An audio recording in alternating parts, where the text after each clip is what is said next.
सती के इस प्रकार कहने पर विजया ने तुरंत रोहिणी के पास जाकर पूछा। विजया की बात सुनकर चंद्रमा ने अपनी यात्रा का उद्देश्य आदर पूर्वक सुनाया और उन्होंने दक्ष के यहाँ होने वाले यज्ञ महोत्सव का सारा वृतांत सुनाया। उसके बाद भगवती दक्ष पुत्री सती मैया ने विजया से सब बात जानकर विजया को वहीं बिठाकर शिव जी के पास गई। शिव जी के पास सभा में जाकर शिव जी ने बड़े प्रेम से सती को अपने गोद में बिठाया। अथ शंभुर महालीला सर्वेश सुखदः सताम सती मुवाच त्वरितम गण मध्यस्थ आदरा। भगवान शंकर ने कहा, अरे सती, तुम इस सभा के मध्य में अत्यंत आश्चर्यचकित होकर आई। तुम इसका कारण मुझे प्रेम पूर्वक बताओ। भगवान शंकर के पूछने पर सती ने दोनों हाथ जोड़े महाराज और प्रेम से कहने लगी, पितुर मम महान यज्ञो भवतीति मया श्रुतम तत्रोत्सवो महानस्ते समवेतासुरर्षय। हे स्वामी, मैंने सुना है कि मेरे पिताजी के यहाँ पर हरिद्वार में बड़ा सुंदर दिव्य यज्ञ हो रहा है। उसमें बड़ा सुंदर महोत्सव होगा। वहां देवता ऋषि एकत्रित होंगे। पिताजी के उस महान यज्ञ में जाना आपको अच्छा क्यों नहीं लगा? हे भोलेनाथ, जो भी कारण है सब मुझे बताइए।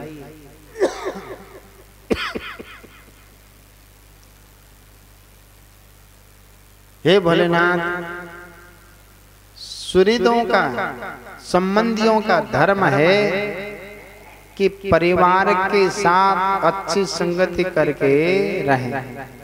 मित्र लोग प्रेम को बढ़ाने वाली इस प्रकार की संगति को करते रहते हैं। कुर्वन्ति यन महादेव सुहृद प्रीतिवर्धनी। आप मेरी प्रार्थना से मेरे साथ हरिद्वार के कनखल में उस यज्ञ मंडप पर अवश्य चलिए। सती के वचन को सुनकर दक्ष के बागबानों से बिंदे हुए हृदय वाले भगवान शंकर ने बड़े प्रेम से सती से कहा, अरे सती, तुम्हारे पिता दक्ष मेरे विशेष द्रोही हैं। इस समय जो प्रमुख देवता ऋषि अन्य लोग अभिमानी ज्ञान सुनने हैं, वो ही तुम्हारे पिता के यज्ञ में गए हैं। जो व्यक्ति बिना बुलाए दूसरे के घर जाते हैं, वहां उनको आदर नहीं मिलता, जो मृत्यु से भी बढ़कर ज्यादा दुखदायी होता है। चाहे वो इंद्र ही क्यों न हो, बिना बुलाए दूसरे के घर जाने पर उसको लघुता की प्राप्ति होती है। फिर दूसरों की तो बात ही क्या है। ऐसी यात्रा अनर्थ का कारण बन जाती है। परालयम गतो पिंद्रो लघुर भवति तद्विदः का कथा च परे सांबई रीड़ा यात्रा ही तद्विदा। इसलिए हे सती, तुम्हें और मुझे तो विशेष रूप से दक्ष के यज्ञ में नहीं जाना चाहिए। ये मैंने सत्य कहा है। मनुष्य अपने शत्रुओं के बाण से घायल होकर उतना व्यथित नहीं होता जितना अपने संबंधियों के निंदा युक्त वचनों से दुखी होता है। सज्जनों में रहने वाले विद्या आदि 6 गुण जब दुष्ट मनुष्यों में आ जाते हैं तो उनकी स्मृति नष्ट हो जाती है। वो मानी होकर तेजस्वियों की ओर नहीं देखते हैं। महात्मा शंकर के इस प्रकार कहने पर भगवती सती भगवान शंकर से रोष पूर्वक कहते, अरे भोलेनाथ, जिनके जाने से यज्ञ सफल होता है, यज्ञ साथ सफलो येन सतम शंभो किलेश्वर, उन्हीं आपको मेरे दुष्ट पिता ने आमंत्रित नहीं किया।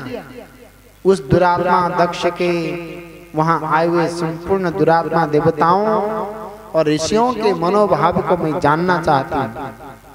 अतः हे भोलेनाथ, मैं आज ही अपने पिता के यज्ञ में जा रही हूं, आप मुझे वहां जाने की आज्ञा प्रदान करें।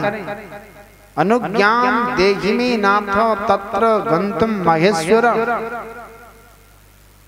भोलेनाथ ने कहा, अरे सती, यदि इस प्रकार तुम्हारी रुचि वहां अवश्य जाने की है तो मेरी आज्ञा से तुम महाराजाओं के योग्य उपचार करके बहुत से गुणों से संपन्न होकर सजे हुए नंदी वृषभ पर सवार होकर शीघ्र अपने पिता के यज्ञ में जाओ।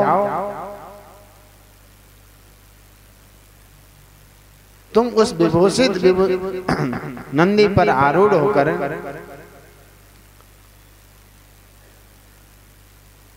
बड़े सुंदर भाव से उस यज्ञ में जाओ। तब भगवान शंकर के आदेश देने पर सुंदर आभूषणों से अलंकृत सब साधनों से युक्त होकर भगवती पराम्बा जगत जननी मां सती पिता के घर की ओर गई। सुभूषिता सती युक्ता हेगमत पितृमंदिरम। परमात्मा शिव जी ने उन्हें सुंदर वस्त्र, आभूषण, परम उज्जवल छत्र, चामर आदि प्रदान किया। भगवान शंकर की आज्ञा से 60,000 रुद्रगण बड़ी प्रसन्नता, महान उत्साह के साथ कौतूहल पूर्वक सती के साथ गए। उस समय वहां यज्ञ में सभी ओर महान उत्सव हो रहा था। वामदेव के गणों ने शिव प्रिया सती का भी उत्सव मनाया। महावीर और शिवप्रिय गण कौतूहल पूर्ण कार्य करने और सती और शिव के यश को गाने लगे, बलपूर्वक उछल कूद करने लगे। जगदम्बा के यात्रा काल में सब प्रकार से महान शोभा हो रही थी। उस समय जो सुखद जय जयकार आदि शब्द हुआ, उससे तीनों लोक गुंजायमान हुआ। दक्ष कन्या सती उस स्थान पर पहुंची जहां देवता, असुर, मुनि आदि के कौतूहल पूर्ण कार्य से युक्त महान यज्ञ हो रहा था। सती ने वहां अपने पिता के भवन को देखा, जो नाना प्रकार के भावों से युक्त, कांतिमान, मनोहर, देवता और ऋषियों के समुदाय से भरा हुआ था। देवी सती भवन के द्वार पर जाकर खड़ी हुई।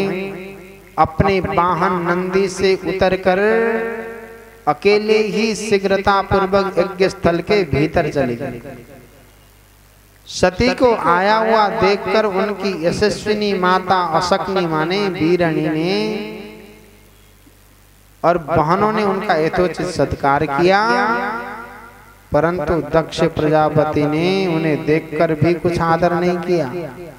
उनके भय से शिव की माया से मोहित हुए अन्य लोगों ने भी सती का आदर नहीं किया।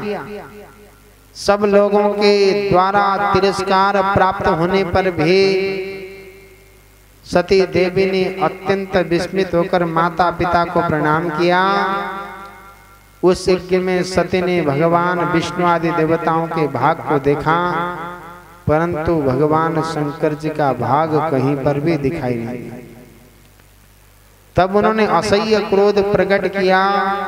अपमानित होकर भी रोष से भरकर सब लोगों की ओर क्रूर दृष्टि से देखकर दक्ष के ऊपर अत्यंत क्रोध करते हुए कहते, अनाहुतस्त्वया कस्मात् शंभु परम शोभन येन पूतमिदं विश्वं समग्रं सचराचरम्।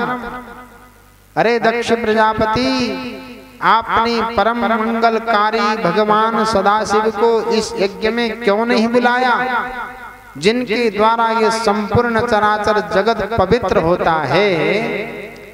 जो यज्ञ स्वरूप यज्ञ के अंग, यज्ञ की दक्षिणा और यज्ञ करता हैं, उन शिव के बिना आपका ये यज्ञ कैसे पूर्ण हो सकता है? अरे जिनके स्मरण मात्र से सब कुछ पवित्र हो जाता है, उनके बिना किया हुआ ये सारा यज्ञ अपवित्र हो गया। यस्या स्मरण मात्रेण सर्वं पूतं भवत्यहो बिना तेन कृतं सर्वमपवित्रं भविष्यति। द्रव्य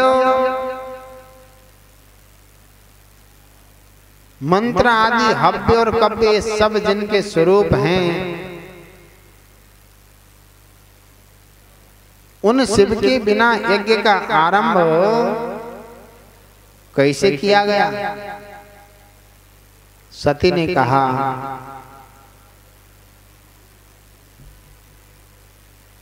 क्या आपने शिव जी को सामान्य देवता समझकर अनादर किया? अरे आप तो अधम हैं, अवश्य ही आपकी बुद्धि आज भ्रष्ट हो गई। भ्रष्ट बुद्धिर भवानद्य जातोषि जनकाधम।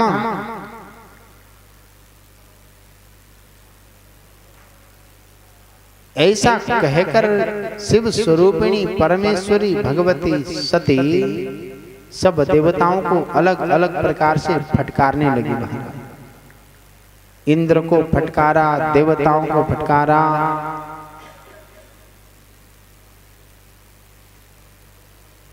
ऐसे चारों तरफ से फटकारते हुए, क्रोध करती हुई भगवती सती अत्यंत व्यथित हृदय से अनेक प्रकार से कहने लगी।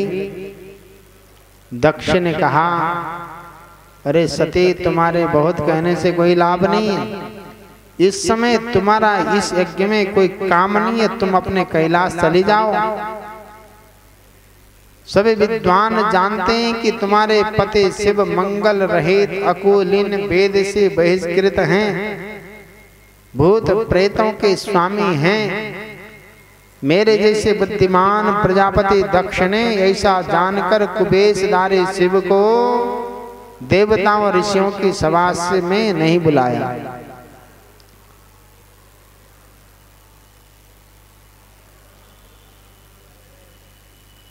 इसलिए तुम क्रोध छोड़कर शांत हो जाओ।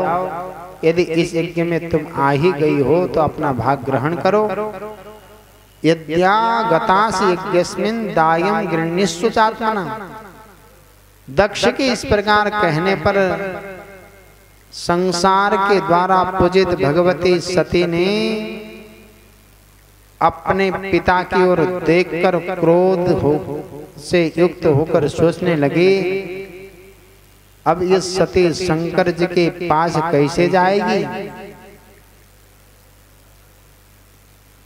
मैं तो इन नेत्रों से भगवान शंकर को देखना चाहती हूँ, परंतु उन भगवान शंकर के पूछने पर क्या जवाब दूंगी? तीनों लोकों की जननी सती क्रोध से युक्त होकर लंबी श्वासें लेते हुए कहने लगी, जो महादेव जी की निंदा करता है, जो उनकी हो रही निंदा को सुनता है, ये दोनों तब तक नरक में पड़े रहते हैं जब तक चंद्रमा और सूर्य विद्यमान हैं। यो निंदति महादेवम निंदे मानम शृणोति वा तावुभौ नरकम यातौ ताव यावत् चंद्र दिवाकर। अपने पिता दक्ष को कहते हैं सती, हे पिता, अब मैं अग्नि में प्रवेश करूंगी, इस शरीर को त्याग दूंगी।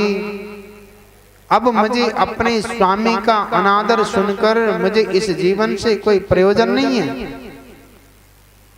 शिव निंदा सुनने वाला व्यक्ति यदि समर्थ हो तो स्वयं विशेष यत्न करके सम्मुख की निंदा करने वाले के जीव को बलपूर्वक काट ले, तभी वो शिव निंदा श्रवण पाप से शुद्ध हो सकता है। इसमें संशय नहीं है। यदि मनुष्य कुछ प्रतिकार कर सकने में असमर्थ है तो बुद्धिमान पुरुष को चाहिए कि वो दोनों कान बंद करके वहां से चला जाए, वो पाप से शुद्ध हो सकता है। यद्यशक्त जनस तत्र नीरया सुपिधाय वै कर्णौ धीमान ततः शुद्धेद वदन्तीदं बुधावरा। इस प्रकार धर्म नीति कहकर सती पश्चाताप करने लगी। उन्होंने अत्यंत दुखित चित्त से भगवान शंकर के वचनों का स्मरण किया। सती ने अत्यंत कुपित होकर दक्ष आदि देवताओं और मुनियों से भी निडर होकर कहा, तात तुम निंदक संभो पश्चातापम गमिष्यसे यह भुक्त्वा महादुख मंते यास्यसि यातना। अरे दक्षे, आप शंकर के निंदक हैं। एक दिन इस सती कहती है आपको पश्चाताप करना पड़ेगा, इस लोक में महान दुख भोग कर अंत में महान यातना भोगनी पड़ेगी। इस लोक में जिन परमात्मा का न कोई प्रिय है न कोई अप्रिय है, उन द्वेष रहित शिव के साथ आपके अतिरिक्त दूसरा कौन बैर कर सकता है।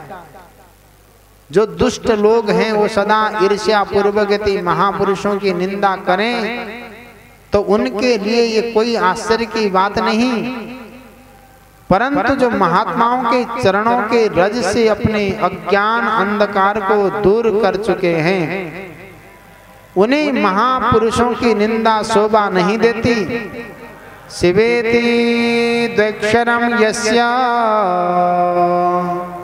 नृणाम नाम गिरेरितम सकृत प्रसंगा सकल अघमासु विहन्ति तत्। बोलिए महाकालेश्वर भगवान की। देखो सज्जनों, बहुत गंभीर बात।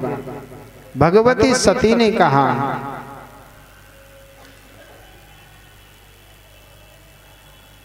जिनके मुख में शिव ये 2 अक्षरों का नाम विद्यमान है,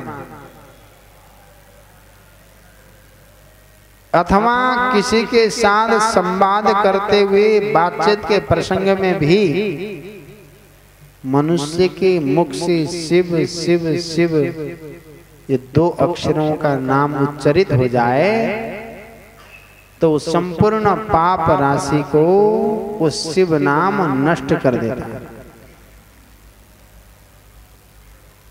सती ने कहा आप तो खल हैं, आपने शिव से विपरीत होकर उन पवित्र कीर्ति वाले भगवान शिव से विद्वेष कर लिया। महापुरुषों की मन रूपी मधुकर ब्रह्मानंदमय रस का पान करने की इच्छा से जिनके सर्वार्थदायक चरण कमलों का निरंतर सेवन किया करते हैं, जो शिव संसार के लोगों पर शीघ्र ही आदर पूर्वक मनोरथों की वर्षा करते हैं, सबके बंधुवनी महादेव से, अरे दक्ष प्रजापति आप मूर्खता वश द्रोह कर रहे हैं। जिन शिव को आप अशिव बताते हैं उन्हें क्या आपके सिवा दूसरे विद्वान नहीं जानते? ब्रह्मा आदि देवता, सनक आदि मुनि, अन्य ज्ञानी क्या उनके स्वरूप को नहीं समझते? भगवान शंकर तो जटा फैलाए कपाल धारण किए हुए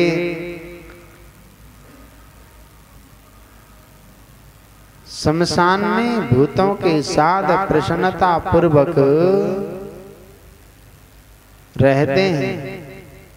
इस बात को जानकर भी जो मुनि और देवता उनके चरणों से गिरे निर्माल्य को बड़े आदर के साथ अपने मस्तक पर चढ़ाते हैं, इसका क्या कारण है? यही कि भगवान शिव ही साक्षात परमेश्वर हैं। वेदों में प्रवृत्त और निवृत्त ये 2 प्रकार के कर्म बताए जिनका विद्वानों को विवेक पूर्वक विचार करना चाहिए। भगवान शंकर तो साक्षात पर ब्रह्म हैं, अधिक कहने से क्या कहें। आप दुष्ट हृदय हैं, आपकी बुद्धि दूषित हो गई है, आपसे उत्पन्न हुए अब इस शरीर से भी मेरा कुछ भी प्रयोजन नहीं है। उस दुष्ट व्यक्ति के जन्म को धिक्कार है जो महापुरुषों के प्रति अपराध करने वाला है। तज्जन्म धिग्यो महताम सर्वथा बद्धकृत खला परित्याज्यो विशेषेण तत्संबंधो विवस्थिता। उस व्यक्ति के जन्म को धिक्कार है जो महापुरुषों के प्रति अपराध करने वाला है। विद्वान पुरुष को चाहिए कि ऐसे संबंध का विशेष रूप से परित्याग कर देना। जिस समय भगवान शिव आपके गोत्र का उच्चारण करते हुए मुझे दाक्षायणी, ये दक्ष पुत्री, ये दक्ष कन्या कहेंगे, उस समय मेरा मन अत्यंत दुखी हो जाएगा। इसलिए आपके अंग से उत्पन्न हुई इस सबतुल्य घृणित शरीर को इस सती अब त्याग देगी, इसको धारण नहीं करेगी। और सती ने कहा, हे सुरा मुनयः सर्वे यूयं शृणुत मद्वच सर्वथा नूचितम कर्म युष्माकं दुष्टचेतसाम्। आप सब लोग मेरी बातें सुनो। दूषित मन वाले आप लोगों का एक कर्म सर्वथा अनुचित है। आप सब लोग मूर्ख हैं। शिव जी की निंदा कलह आप लोगों को प्रिय है। जो भगवान शंभु से सभी को इस कुकर्म का निश्चय ही दंड मिलेगा। इस प्रकार कहकर भगवती सती योग अग्नि में रहकर अपने शरीर को उस यज्ञ कुंड में डाल देती है। भृगु के द्वारा यज्ञ कुंड से ऋभुओं को प्रकट करके यज्ञ की रक्षा की गई। फिर वहां से गणों को भेजा गया और यज्ञ मंडप में आकाशवाणी द्वारा दक्ष को फटकार लगाई गई। अरे दुराचारी दक्ष, तुमने कैसा अनर्थकारी कर्म कर दिया, इसका फल तुम्हें भोगना पड़ेगा। उसके बाद नारद जी कैलाश पर जाकर भगवान शंकर को सारा वृतांत सुना देते हैं। सती के दग्ध होने का समाचार सुनकर भगवान शंकर अत्यंत क्रोधित हो गए और कहने लगे, जब तक सती थी तब तक दक्ष के साथ इस शिव का संबंध था। आज दक्ष की कन्या सती